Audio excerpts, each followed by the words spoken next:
अस्सलामुअलैकुम वरहमतुल्लाहि वबरकातुहू। दोस्तों, कैसे हैं आप? उम्मीद है कि आप लोग खैर आफियत के साथ होंगे। दोस्तों, आज की वीडियो बहुत ही इंटरेस्टिंग और बहुत ही इंफॉर्मेटिव होने वाली है, क्योंकि शाहरुख खान को कौन नहीं जानता। हिंदुस्तान को छोड़ो, दुबई के किंग खान माने जाते हैं। शाहरुख खान जो फिल्मी दुनिया के एक सुपरस्टार एक्टर हैं, वह एक डिबेट में बैठकर, वह एक प्रोग्राम में बैठकर पब्लिक को बताते हैं कि जितने भी मूल्य हैं सब आतंकवादी हैं। तो शाहरुख खान के इस बात पर डॉक्टर जाकिर नाइक साहब क्या कहते हैं, तो आप सब वीडियो के लास्ट तक बने रहना और देखना हमारे वीडियो कंप्लीट। तो मैं ज़्यादा बातें करके आपका टाइम वेस्ट नहीं करना चाहता, तो चलिए फ़िलहाल वीडियो स्टार्ट कर लेते हैं। मैं झूठ नहीं कहूँगा राजीव, तकरीबन 2 साल पहले या 3 साल पहले अगर मुझे कोई बोलता था कि जो टेररिज्म है वो इस्लामिक नेचर में है, तो मैं उसको डिनाई करता था। लेकिन अब मुझे एक समझ आ गई है कि ये जो टेररिस्ट जो इस्लाम फॉलो कर रहे हैं वो हमारा इस्लाम है ही नहीं, वो हमारा धर्म है ही नहीं। क्योंकि एक अल्लाह की आवाज़ है जो हमारी होली बुक कुरान के अंदर लिखी हुई है। अगर उसको हम अपना इस्लाम का धर्म माने तो उसमें कहीं पर भी किसी भी जगह पर ऐसा मेंशन नहीं है। मैं आपको 2 एग्जाम्पल देना चाहूँगा। जैसे हमारा एक सूरह मोइदा है, वर्स 32-33, और मैं अंग्रेजी में ज़्यादा पढ़ता हूँ कुरान कि मैं अपने बच्चों को समझा सकूँ। उसमें बहुत क्लियरली लिखा हुआ है कि अगर आप मेरे एक इंसान को, मुसलमान को नहीं, हिंदू को नहीं, मेरे एक इंसान को हील करते हैं तो आप मेरी पूरी मैनकाइंड को हील करते हैं।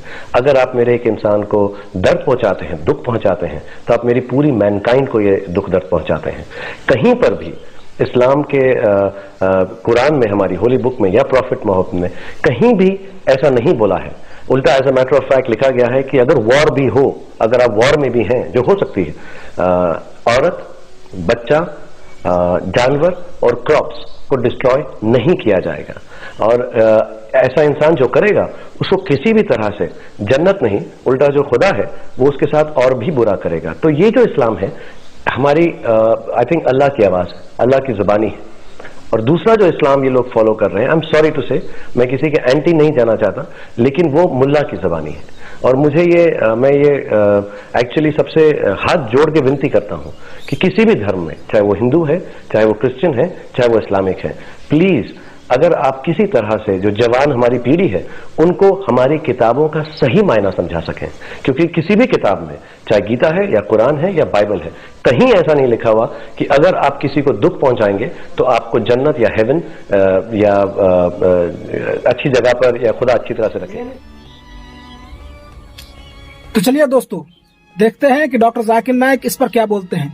क्या मुसलमान असल में आतंकवादी होते हैं या फिर किसी और का ये साजिश है कि मुसलमानों को आतंकवादी करार कर दिया जाए? तो चलिए देखते हैं डॉक्टर जाकिर नाइक से। मैं 2 दिन से आपकी तकरीर सुन रहा हूँ। आपके तकरीर में मेरे समझ में ये आ रहा है कि कुरान में सबसे ज्यादा इंसानियत है।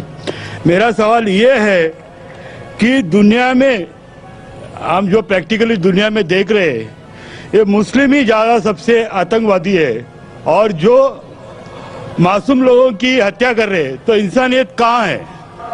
माशाल्लाह, भाई साहब ने 2 दिन तकरीर सुनी और उसे यकीन हो गया है क्या कुरान में सबसे ज्यादा इंसानियत है। माशाल्लाह, उसके मुबारक देता हूँ। लेकिन सवाल अहम है, सवाल गलत नहीं, आपका सवाल सही है। सवाल है कि हम देख रहे हैं मुसलमान ही आतंकवादी है। ये झगड़ा फसाद, मुसलमान फंडामेंटलिस्ट है, मुसलमान टेररिस्ट है, आतंकवादी है। जब हम कुरान पढ़ते हैं तो हमें इसका इज़हार होता है। लेकिन ये है क्यों गलतफहमी, जिस तरीके से मीडिया गलतफहमियां फैलाती है, हम उसको इग्नोरेंस में, अनजाने में मान लेते हैं। टेररिस्ट के मानी क्या है? मैं कहता हूं हर मुसलमान टेररिस्ट होना चाहिए, आतंकवादी होना चाहिए। आतंकवादी की मानी क्या है तो समझ लो। टेररिस्ट उसे कहते हैं जो इंसान दूसरे इंसान के दिल में टेरर पैदा करता है। अगर कोई चोर पुलिस को देख रहा है तो उसके दिल में टेरर आता है, खौफ आता है। उस चोर के लिए पुलिस टेररिस्ट है। इस तरीके से हर मुसलमान, कोई भी एंटी सोशल एलिमेंट मुसलमान को देखता है, उसके दिल में खौफ आना ही चाहिए। अगर कोई चोर मुसलमान को देखता है कोई बलात्कार करने वाला मुसलमान को देखता है, कोई भी एंटी सोशल एलिमेंट मुसलमान को देखता है, उसके दिल में खौफ होना ही चाहिए। कुरान मजीद में अल्लाह ताला फरमाते हैं सूरह अनफाल में सूरह नंबर 8 आयत नंबर 60 में, खौफ पैदा करो उन लोगों के दिल में जो लोग एंटी सोशल है, जो हक को इनकार करते हैं, उनके दिल में खौफ डालो। लेकिन सवाल यह है कि कई बार एक शख्स एक काम करता है, उसे 2 लक़ब दिए जाते हैं। मिसाल के तौर पे हिंदुस्तान 60-70 साल के पहले अंग्रेज हम पर हुकूमत करते थे, कई साल किया। बहुत से हमारे इस देश के हिंदुस्तानी थे जो इस देश की आजादी के लिए झगड़ा कर रहे थे। इनको अंग्रेज कहते थे आतंकवादी, टेररिस्ट। हम आम हिंदुस्तानी कहते थे देशभक्त, फ्रीडम फाइटर, पेट्रियट। वही आदमी, वही काम, 2 लक़ब, 2 title.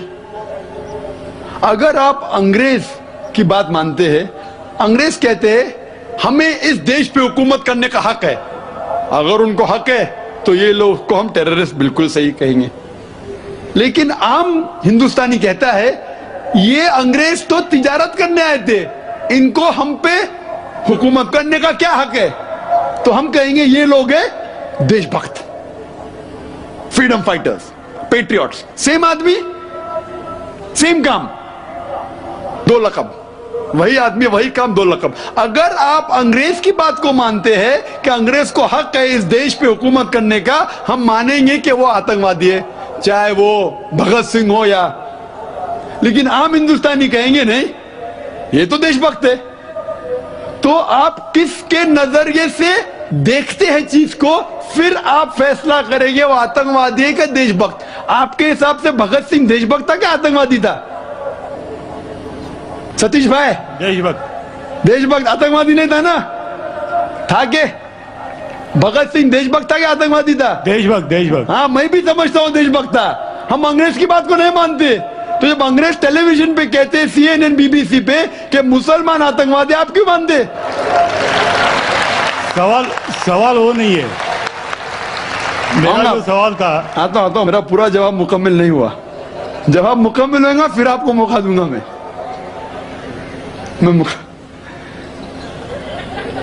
Nelson Mandela, old south African government जो थी, सफेद हुकूमत, वो नेल्सन मंडेला को टेररिस्ट नंबर 1 कहती थी। उसे अरेस्ट करके रॉबिन आइलैंड में 25 साल के लिए कैद कर दी। Terrorist number 1। जब नई हुकूमत आती है उसे छोड़ देती है, उसे प्रेसिडेंट बनाती है, टेररिस्ट बन जाता है प्रेसिडेंट।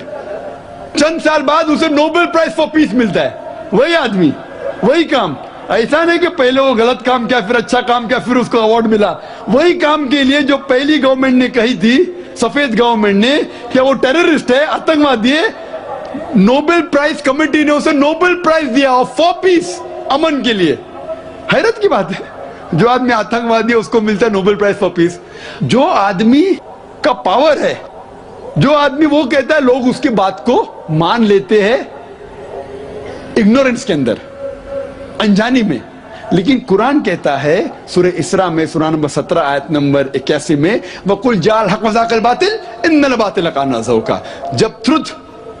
जब हक बातिल से टकराती है, बातिल का सर्वनाश हो जाता है। ब्रिटिशर्स अमेरिकन के ऊपर हुकूमत करते थे। अमेरिकन रेवोल्यूशन हुआ 18 सदी में। ब्रिटिशर्स कहते थे, मैं लंदन गया था 2 महीने पहले, वापिस से जाऊंगा 2 हफ्ते बाद। वो बॉम्ब ब्लास्ट हुआ था ना, बॉम्ब ब्लास्ट हुआ था, पता है, 7 जुलाई को। तो लोग आए थे, खराब है, मैं भी बोला ठीक है खराब है। तो वहां टोनी ब्लेयर आने वाले थे, वक्त नहीं मिला तो अपने चीफ ऑफ पुलिस को भेजे, बाद में मेयर आए थे। तो मैंने उनसे पूछा, आपकी देश, इस देश ब्रिटिश गवर्नमेंट जब हुकूमत कर रही थी अमेरिकन गवर्नमेंट पे 18 सदी में, वो जॉर्ज वॉशिंगटन और बेंजामिन फ्रैंकलिन को टेररिस्ट नंबर 1 कहते थे, टेररिस्ट। उसके बाद जॉर्ज वॉशिंगटन बन जाता है प्रेसिडेंट ऑफ यूएसए, टेररिस्ट बन जाता है प्रेसिडेंट ऑफ यूएसए। वो गॉडफादर है, गुरु है किसका? जॉर्ज बुश का भी, ठीक है ना, जॉर्ज बुश का गुरु है। वो जो आतंकवादी आप कहते थे, उसके शागिर्द के दोस्त भी आप है। क्या बात है, आपका नजरिया क्यों बदल रहा है? आप कहते थे टेररिस्ट, चंद सदी पहले, अभी आप उनके दोस्त थे। तो हमें यह तहकीक करना चाहिए कि क्यों उसको वो लक़ब मिला। अगर जो 11 सितंबर को हुआ था न्यूयॉर्क के अंदर, आप जो कह रहे ना मुसलमान मुसलमान, उसके ऊपर जवाब तो अभी आ रहा है। ये तो खाली वो स्टार्टर्स बोलते ना, स्टार्टर्स, सूप पीते पहले तो जरा बराबर खाना खत्म होता है। मेन मील तो अभी है। मुझे एक शख्स ने पूछा था जब मैं ऑस्ट्रेलिया गया था,